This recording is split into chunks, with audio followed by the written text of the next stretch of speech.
नमस्कार मंडळी.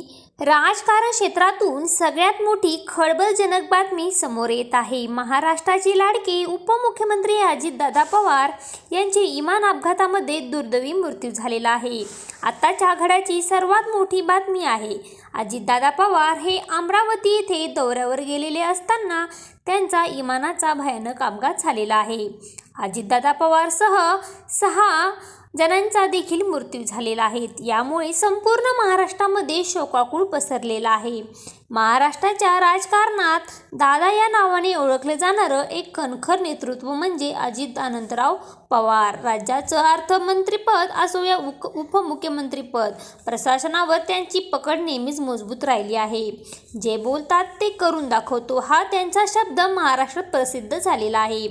असा धडाकेबाज आवाज अखेर महाराष्ट्रातून हरपलेला आहे आणि त्यांच्या आत्म्याला शांती लाभो हीच ईश्वरचरणी प्रार्थना.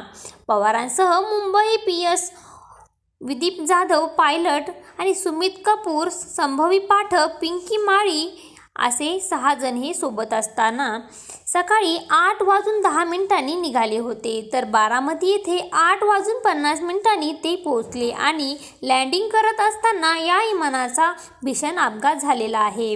अजितदादा पवार यांना भावपूर्ण श्रद्धांजली. धन्यवाद.